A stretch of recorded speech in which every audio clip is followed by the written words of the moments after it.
السلام علیکم every one کیسے ہیں آپ؟ آئی ہوپ ٹھیک ہوں گے۔ سلطنت عشق تحریر عائشہ نور قسط نمبر 2۔ تو بہت شکریہ اس چینل کو سبسکرائب کرنے کے لیے۔ تو اب آپ کو میرے بیک گراؤنڈ سے مختلف آوازیں آئیں گی، چڑیوں کے بولنے کی، اوپر چھت سے جہازوں کے چلنے کی، باہر پھیری والوں کی کیونکہ میں چھت پہ بیٹھی ہوئی ہوں دھوپ میں۔ تو نیچے گھر میں شادی کے ہنگامے، تیاریاں شیاریاں چل رہی ہیں، تو اس لیے مجھے چھت ہی ملا تھا ریکارڈنگ کے لیے۔ تو معذرت کے ساتھ چلیں اب سٹارٹ کرتے ہیں، اور چینل کو پلیز سبسکرائب کر دیں۔ پاشا مینشن کی کشادہ بالکونی میں رات کی ٹھنڈی ہوا کے جھونکے پہاڑوں کی مہک لہرا رہے تھے۔ سامنے میز پر 3 مٹی کے پیالوں سے اٹھتا دھواں فضا میں چائے کی خوشبو بکھیر رہا تھا۔ یہ پاشا مینشن کی روایت تھی کہ جب بھی کوئی بڑا دشمن زیر ہوتا تو جشن شراب سے نہیں بلکہ کبیر پاشا کے ہاتھ کی بنی کڑک چائے سے منایا جاتا۔ آہ پاشا بھائی، سچ کہوں تو اس چائے کے لیے میں ایک نہیں 10 دشمنوں کو بھی مار سکتا ہوں، علی گیلانی نے چائے کی چسکی لیتے ہوئے بڑی عقیدت سے کہا۔ ارسلان شاہ نے اپنی پستول صاف کرتے ہوئے اسے گھورا۔ علی چائے پیو، اپنی زبان نہ چلاؤ، ابھی کل ہی تم کہہ رہے تھے کہ تمہیں نیند آ رہی ہے اور اب پھر سے لڑنے کے لیے تیار ہو۔ ارے ارسلان بھائی، وہ تو میں آپ کو ٹیسٹ کر رہا تھا کہ آپ اکیلے کتنے دشمن سنبھال سکتے ہیں، ورنہ آپ کو تو پتہ ہے میرا ایک ڈرون حملہ اور دشمنوں کا پورا کیمپ غائب۔ علی نے فخر سے کالر جھاڑے اور ارسلان کے کندھے پر کہنی ماری۔ ارسلان نے چڑھ کر اس کا ہاتھ چٹک دیا۔ تمہارے ڈرون سے پہلے میرا نشانہ کام کرتا ہے، سمجھے؟ کبیر پاشا خاموشی سے اپنی کرسی پر بیٹھا، ہاتھ میں پکڑی تسبیح روک کر ان دونوں کی نوک جھونک دیکھ رہا تھا۔ اس کے لبوں پر ایک بہت ہی دھیمی اور پرسکون مسکراہٹ آئی، ایسی مسکراہٹ جو صرف ان دونوں کے لیے مخصوص تھی۔ ان دونوں کو لڑتے دیکھ کبیر کی سوچ ماضی کے دھندلکوں میں اترتی چلی گئی۔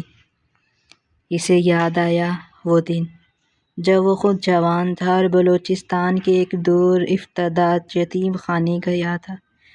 وہاں اسے یہ 2 بچے ملے تھے، ارسلان جو تب بھی ضدی تھا اور کسی کو اپنا کھلونا نہیں چھونے دیتا تھا، اور علی جو بھوک میں بھی دوسروں کو ہنسانے کی کوشش کرتا تھا۔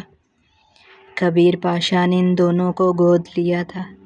اس نے خود کو مار ڈالا تاکہ ان دونوں کو پال سکے۔ وہ ان کے لیے باپ بھی بنا اور ماں کی ممتا بھی دی۔ ان کی چھوٹی چھوٹی تکلیفوں پر وہ راتوں کو جاگا، انہیں پڑھایا، انہیں لڑنا سکھایا، اور آج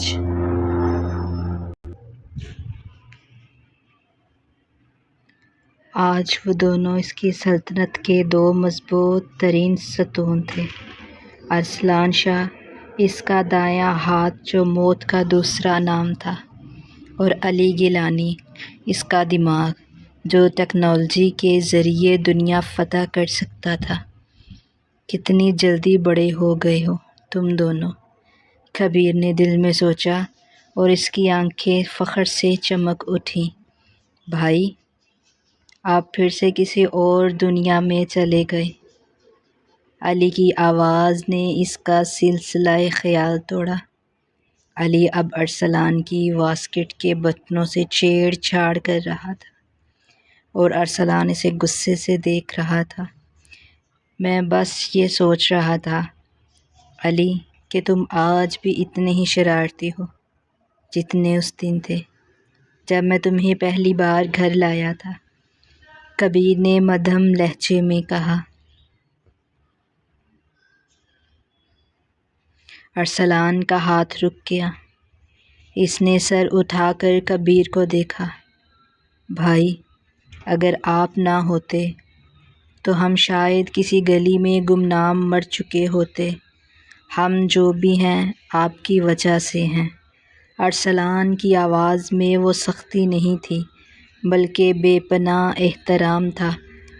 چلیں بھائی، اب جذباتی باتیں چھوڑیں، یہ بتائیں اگلا نشانہ کون ہے؟